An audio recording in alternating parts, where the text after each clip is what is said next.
Okay, so in the last example, we took a look at how we can use logarithms in finance. Here we're going to take a look at how logarithms can come up in the science area. So we're talking about the half-life of polonium. And what that means is we have this radioactive substance, polonium. And every 200 years, it divides in half. So if I were to have, let's say, 100 grams of it, and 200 years goes by, I'd be down to 50 grams.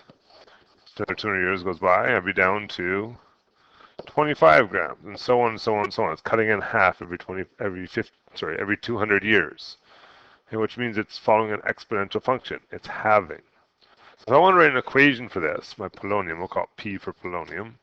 I have 20 grams, my rate of change is 1/2, and my exponent, well, this happens every 200 years. So it's not just x, it's actually x over 200. So if it was 200 years, 200 over 200 it would half once. If it was 400 years, 400 over 200, it would half twice, and so on and so on and so on. Okay, so if I want to know how much is going to remain after 100 years, I can do that just using my equation. Okay, 100 is my years, so 100 over 200. If I actually change that fraction into something a little bit easier to work with, so I have 0.5 inside, and actually I have 0.5 as my exponent also. I punch down my calculator and I get 14.14 grams. It hasn't even cut in half because it takes a whole 200 years to cut in half once. The second part of that question asks what happens after 450 years. So 20 times 0.5 to the 450 over 200. So in terms of half-lives, that's more than a half-life. It's actually more than 2 half-lives. There's 2.25 half-lives. So it's going to cut in half once, and then twice, and then another little bit more on top of that. If we put that in our calculators, we end up with 4.2 grams, which makes sense, right? It goes from 20 to 10 to 5 and a little bit more. All right, part C. How many years will pass until the sample becomes 2 grams? Okay, so now I'm solving. I want 2 grams. I know my equation is 20 times 0.5 to the x over 200. Well, this is the idea of logarithms, right?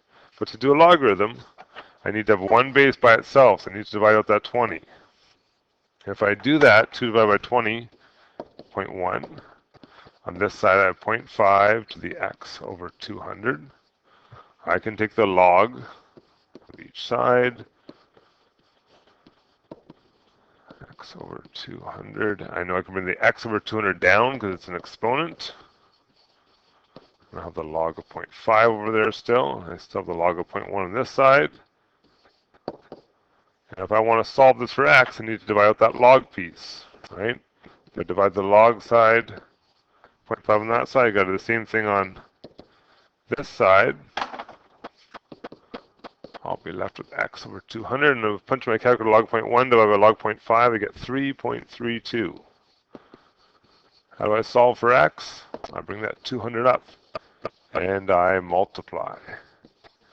If we put that in our calculator, 200 times 3.32 comes up to 664.4 years. Okay, another way we can use logarithms. Okay, last little example, just playing with some more logarithms here. I want to solve these. And I want to find x. I want to either calculate things, I want to solve them, I want to figure some stuff out. Okay, so right now, I'm just being asked to calculate this, right? Well, there's nothing that I can think of that 2 to the power of something makes 210. I can't do that. Can't use my calculator because log 2 is not my common, is not my good base. Okay, so what else could I do with this? Well, I could think of this as logarithms and having an x over there.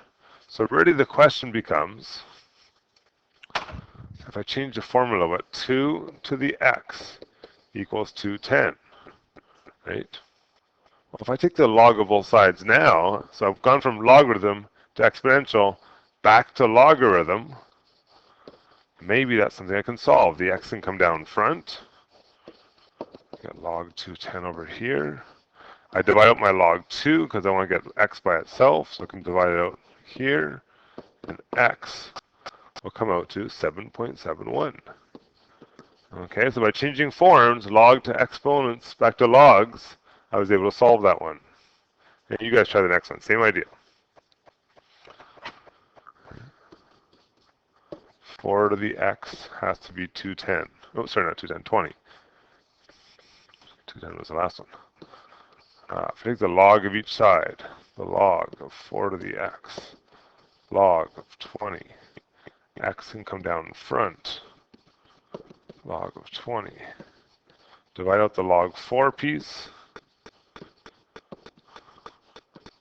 and x will be 2.16.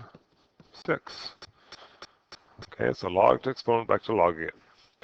And the last one, okay, what do I want to do here? Well, log the 4 to the 6 is, hey, look, by changing the form of that one, I don't have to do anything complicated. Can I figure out 4 to the 6? Sure, put in my calculator. 4,096 is x. And we're done. Okay, so it's all about recognizing what you can do with these logs and how you can solve these logs. Sometimes log form's handy, sometimes exponential form's handy.